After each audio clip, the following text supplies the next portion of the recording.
Finish him! Hey! Hey! We got him, boys. That was a pretty good fight, though. I like that one. Yo, what up, Path of Exile? Hey, Path of Exile themselves is in here. Welcome to Maps, DM. Hope you enjoyed your playthrough so far.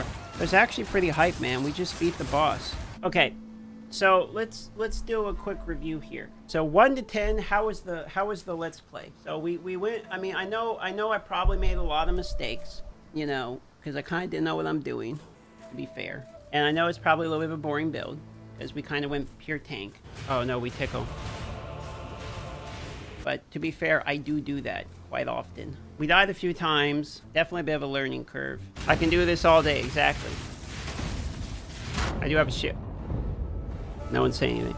We definitely needed to go more damage earlier. We went too tanky too soon. And we probably needed more damage, like, right off the rip. We went Juggernaut, Marauder, so we were, like, pure tanky already. And then I also picked tanky stats, which was like a double diff. It says I died 26 times. That seems way more than I would have thought. I don't know if that counts PvP deaths or not. But 26 times seems like way more deaths than I thought I died. I would have guessed no more than 10. 23 hours.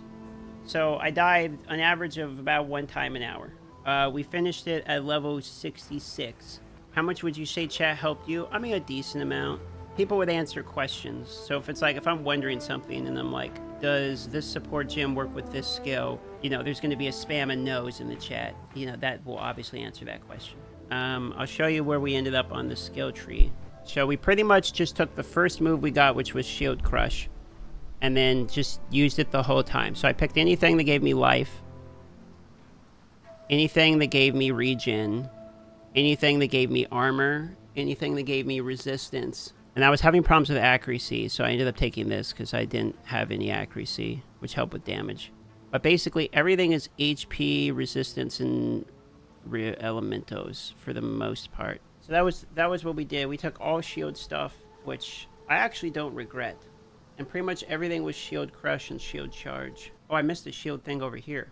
Yeah, just a whole bunch of shield and damage from shield and blocking the shield. And then skills, we just basically used Moat and Shield, Shield Crush. We got Berserk at the last hour, and then we were using Shield Charge and Pride and Determination. And then we just got Vengeance Reckoning working at the end here.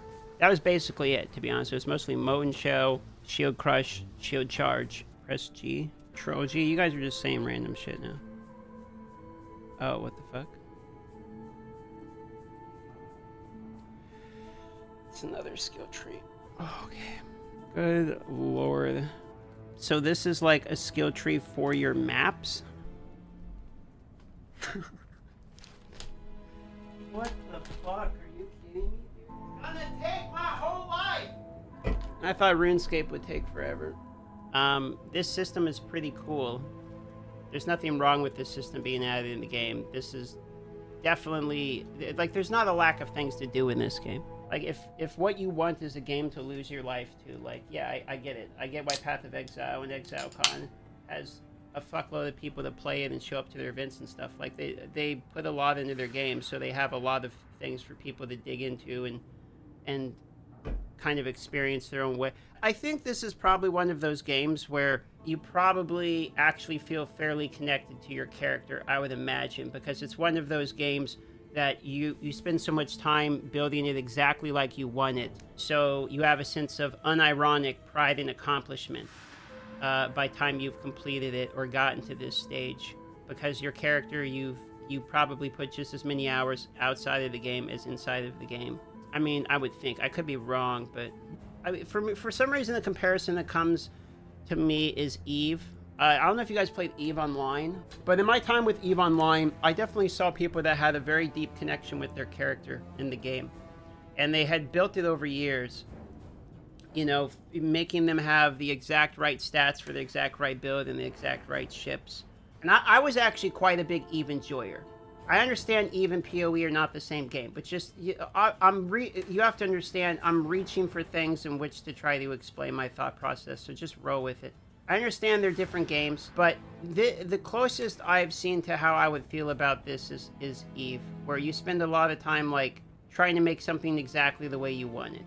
And maybe you have some little variant That is sort of your flavor text. This seems like a theory crafter's paradise. We have zero connection to character. Okay, maybe not to the individual character, but I mean, do you have any connection at all to the way you built your character? Like, the love of it may not come from you looking at your hero, but the love of it probably does come from you looking at your build, I would imagine, which are sort of one and the same. You don't put hours of your real life into something unless you love it, and this is going to take hours for you to figure out. So if you make your own build, I would imagine you would have some kind of connection to that build, I would think. I feel this way mildly right now with my character. I know my build's terrible, but I rather like my hero. And I'm rather growing fond of my shield boy, and smacking people with the shield build that we've come up with may be terrible in the game, but I rather do enjoy the process of building it. So that's what I'm saying. Like, I'm just looking into the future, imagining in the world in which DM plays this for 3 years. What happens? I would see myself next year or next season. You know, I'm playing. I know I'm not in in-game yet. Let's just say I am. The next season comes and I think, you know, I really like the shield thing, but this time I wonder if I can do the shield thing better because I know what I'm doing. So I go back, and because I have a little experience with the shield, which happened to be the first one I do, I make another shield character in the next season.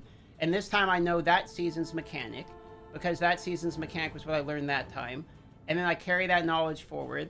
And this time I have a little bit better of a variant of a shield character with a little bit more knowledge I gained from my previous season. And then I go into the next season, and now I'm having probably a little bit better enjoyment because I have the previous season's experience in which I'm now comparing myself against, much like a Mario go-kart track. When you see your ghost from your previous race, then you're racing yourself, which gives you another layer of enjoyability. I would assume that that is where the enjoyment of this comes. Whereas I think my experience in other games were mostly based upon the fact that I have a feeling of self within my character. Like World of Warcraft, for instance.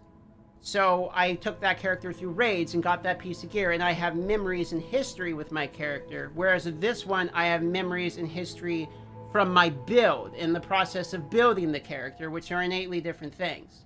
So I think that's where the love of PoE comes from, and why the community feels so deep about it, is the history in and of PoE itself is ingrained of all of you within the PoE community, because you have that lineage of characters, which in and of itself is the game. Right? Okay. I think I understand PoE. No, that's a good game. Okay, I think I get it. I think I get why you guys like it. I think I could get how I could develop myself into quite loving the game. And, you know what? That's not what I expected when I started playing the game. It's very different than what I thought it was, which is a smash and loot grab, which is part of it, but not really the core of the game. I find myself surprised by what the game actually is. See, now that I get the game, or at least why people love the game, or at least what I think, I understand the chat much better over the last few days. Why people were so eager to explain things while I'm doing it. You guys are reliving the history of somebody doing what you did the first time. And the history is important to why you enjoy the game. So it's sort of living vicariously through sharing of mutual history, right? Which was difficult to do while doing a blind playthrough. But that's what makes the blind playthrough good. Is you don't get that experience if I didn't share that experience with you. Instead of, if I went and looked up a build guide immediately, then you wouldn't have been sharing the experience of me figuring out, therefore the content would have been shit.